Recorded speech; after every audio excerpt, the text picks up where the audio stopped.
Avossi Podcasts, Series 1, Real Lives. Podcast 7, Fernando, the Avossi neighbour. Hi, my name's Tom from Avossi.com. In this episode of Real Lives, I'll be interviewing Fernando Jimenez, our neighbour and friend in Castelldefels. As a Spanish man who's lived in England, he's here to give us a new perspective on differences between Latin and British culture. This podcast was recorded on a cold winter's night in December, but we were nice and cosy, sitting in the Avossi studio in Castelldefels, outside Barcelona. Hi Fernando. Hi Tom. It's great to have you here in a nice quiet space, because normally we only see each other at noisy Castelldefels parties. I'd like to take advantage of this to ask you definitively, where are you from and where were you born? Okay, I am from Tarragona. That's where I was born, 100 kilometers south on the coast, south of Barcelona. But I really just lived there for 7 years. I have been moving around. And then you came to Barcelona? Yeah, I was born in Tarragona. At the age of 7, my parents were moved to the Basque Country, the north of Spain. And at the age of 15, we moved back to Catalonia, in this specific case to Barcelona. Okay. Yeah. So you were raised in the 70s and 80s in Spain? Yes, I and was. What are the main differences between Spain then and Spain now?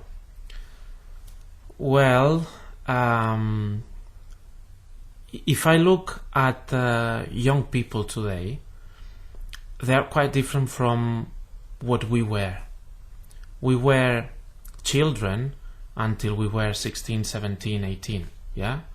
Our teens. Mm-hmm. Nowadays, teenagers, they behave as 20-odd or 30 aged people in some respects, yeah? I used to play football, I used to play sports.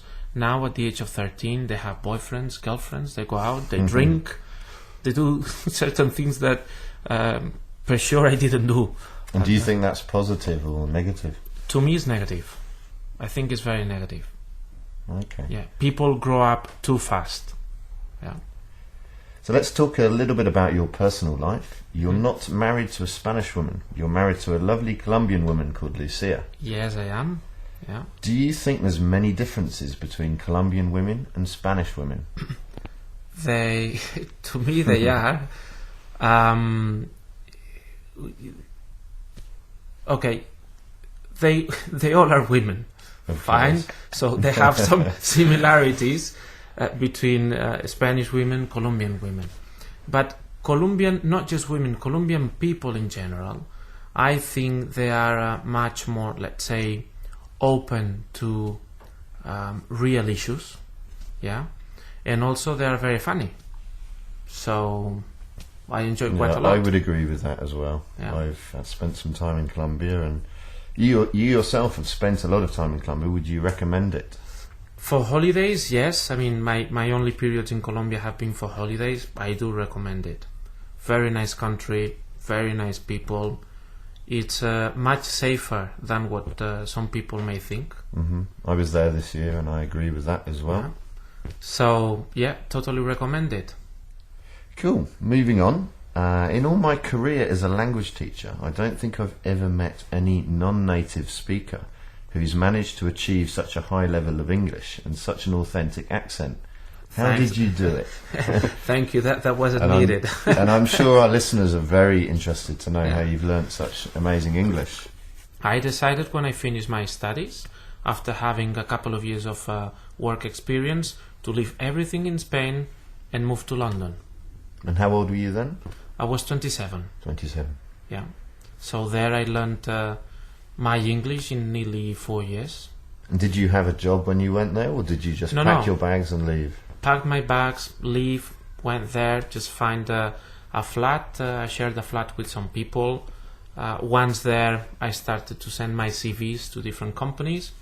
I got lucky. In 3 months I was working as an engineer, which I am. Fantastic. And so also, in order to further improve my opportunities with English, I decided to study a master's degree in a university in London, which definitely helped. Okay, so when you arrived in England, was your level of English very basic, or was it already quite good? I thought it was quite good until it took me like 5 to 10 minutes to buy a train ticket at the airport to go to central London. Then I realized that it was going to be more difficult than I thought. So that moves us on to your relationship with England. First of all, can you tell us what you think are the principal differences between English and Spanish culture?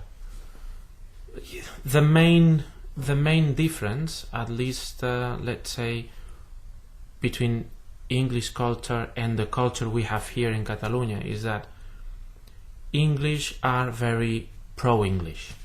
Mm-hmm. Yeah, they would support any English person anywhere in the world, whatever they are doing. They feel passionate about England, English sport teams, or whatever to do with English culture. So it's more nationalistic. Much more. Here, although we think we are very nationalistic to Spain, I don't think we are that much, to be honest. Okay. So that would be the main difference, I think. Are there any other differences culturally? There are many. Just the way when you go out, the way we go out, the way you guys go out. How do we go out? You go out, let's say, any time from 4 o'clock in the evening, yeah, usually until 11 or 11:30 when pubs used to close. And we collapse on the streets. Yes, possibly. But you had actually, that was very good because you could drink, you could go out, you could enjoy, you could be at 11:30 or 12 at home, you could have your good 7 hours of sleep, and then you could go to work in a proper manner. While here we start going out at 12 o'clock, we go back home at 6, 5 in the morning, and obviously if you have to do some work on the next day, you are not going to be very productive, are you? No. So, talking about the food, what's your favourite British dish? That's very difficult. Because I don't think I have tried too many typical British food. Yeah, I have tried in England loads of food from all over the world: Malaysian, Chinese, Indian, from the north of Africa. But I don't know what's the name in English. That close to in Bath, actually. In Bath. Yeah. I did try once a kind of it was a dish with a rolled sausage. Toad in the hole? Maybe with a kind of potato or whatever puree on the bangers and mash, or perhaps toad in the hole, which is kind of dough and sausages embedded in it. Not embedded. The sausage was clearly at the very top of the dish, yeah, with a base of potato or whatever. Yeah? Okay, well we'll work that one out and put it on the website when we've worked out the name of this dish. But I can say something that most people might not believe me. The traditional English food, it's good, but variety is not as let's say great as in Spain. Yeah. But all food based in carrot, potato, meat, nice meat, and why not some beer as well. But they also say nowadays that chicken tikka masala is the national British dish because there's so many Indians in England, so it's actually taken over all the British dishes. In that case, I have tried many English dishes. Yes. So you enjoyed the Indian food? Very much so. Very much so. I love that as well. So, would you like to live in England again? Yeah, I think so. Actually, we are thinking about that with my wife. Really? Yeah. So maybe in a couple of years' time, we could move back to England. And where would you like to live in England if you had? London, I think. London. Yeah, I wouldn't live anywhere else. Okay. So this leads us on nicely to ask the central question of this whole podcast series: which is better, England or Spain? Spain, of course. Okay. Thanks very much for joining us, Fernando. Bye. Bye-bye. Thanks for joining us for this Avosi podcast. In our next podcast, we'll be talking to one of our Scottish friends living here in Barcelona. Listen and see if you can notice their interesting and unusual accent.